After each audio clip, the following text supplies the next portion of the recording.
एक बार गौतम बुद्ध और उनका शिष्य एक नदी के किनारे पर पानी पी रहे थे। तभी वो देखते हैं कि एक बिच्छू पानी में डूब रहा है।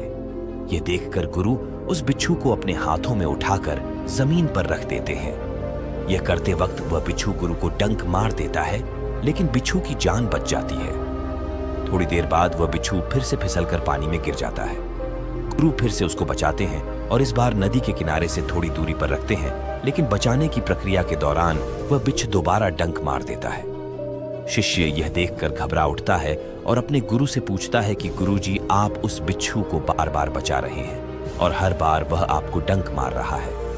आपको यह भी पता है कि उसका स्वभाव डंक मारना ही है। गुरु बोलते हैं कि बिच्छू का स्वभाव है डंक मारना और मेरा स्वभाव है दूसरों की मदद करना और उनके जीवन को बचाना। जिस प्रकार वह अपना स्वभाव नहीं बदल सकता है, उसी भांति मैं भी अपना स्वभाव नहीं बदल सकता हूं। इस संसार में उपस्थित हर एक चीज का एक स्वभाव होता है।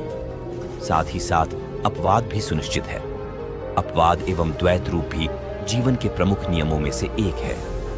अस्तित्व की हर एक व्यवस्था का चुनाव इस अस्तित्व ने स्वयं अचेतन में किया है, लेकिन मनुष्य के संदर्भ में इस अस्तित्व ने पूरी स्वतंत्रता दे रखी है। पूर्ण स्वतंत्रता आप चाहें तो बुद्ध, महावीर, कृष्ण या फिर लाओ त्से की भांति चेतना के शिखर पर पहुंच सकते हैं, या फिर हिटलर, मुसोलिनी, स्टालिन या फिर चंगेज खान की तरह चेतना के निम्नतम स्तर पर पहुंच सकते हैं। इतनी व्यापक स्वतंत्रता मनुष्यों को इस प्रकृति ने दे रखी है। वहीं पर जीव जंतुओं का स्वभाव पहले से ही इस प्रकृति ने निर्धारित कर दिया है।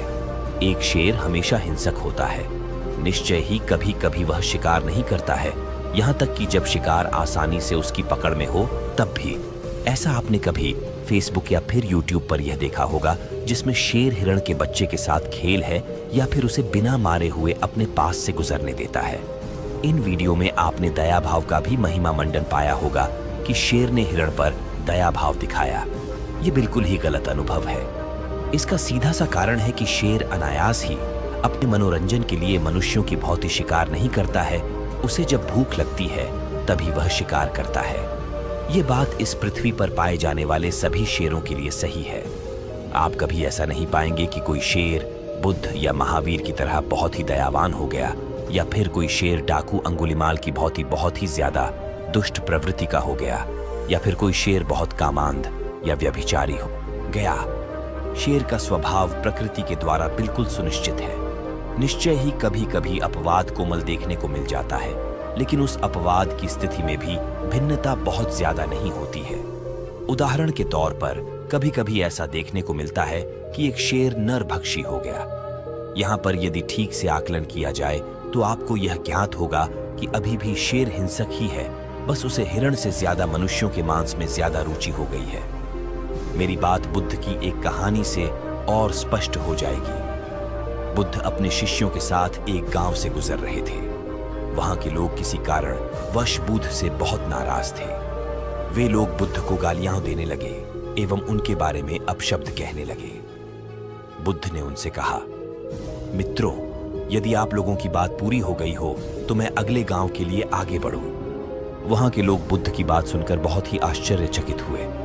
उन्होंने बुद्ध से पूछा, हमने तुम्हें गालियां दी, हमने तुम्हारे बारे में अपशब्द कहा, क्या तुम्हें तनिक भी बुरा नहीं लगा?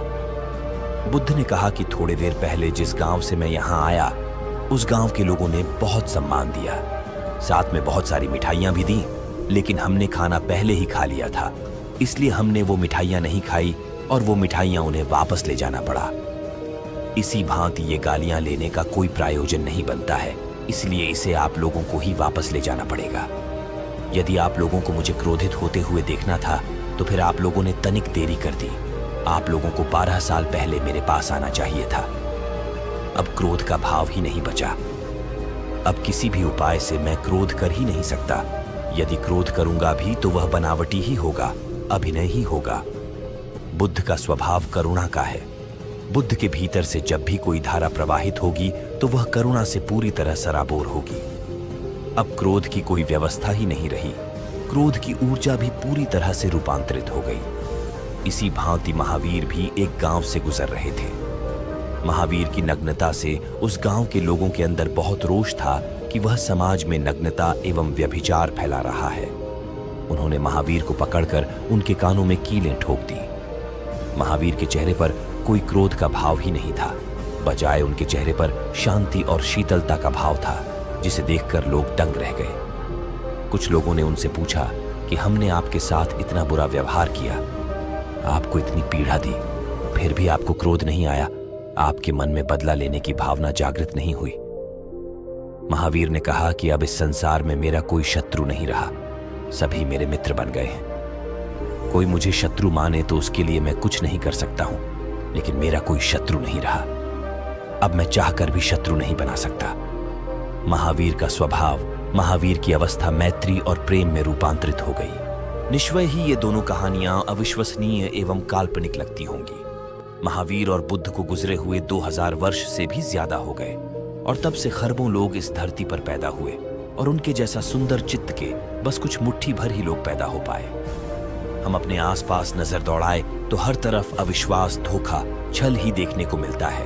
ऐसे में ये घटनाएं निश्चित तौर पर काल्पनिक ही महसूस होंगी। हमने तो अपने जीवन में बस यही देखा होता है कि कोई किसी को गाली देता है तो सामने वाला व्यक्ति उसे दुगुनी, तिगुनी या फिर अनगिनत तीव्रता से गाली देता है। कोई ईंट से मारे तो हम पत्थर से जवाब देते हैं। किसी की कार में खरोंच आ जाए तो कुछ लोग जान लेने पर भी उतारू हो जाते हैं। किसी के धर्म की आपने निंदा कर दी, चाहे आप समयानुरूप बिल्कुल सही ही बोल रहे हों, तो भी आपके जीवन की संभावना नगण्य हो जाती है। लोग आपको मृत्यु दंड देने से भी पीछे नहीं हटते।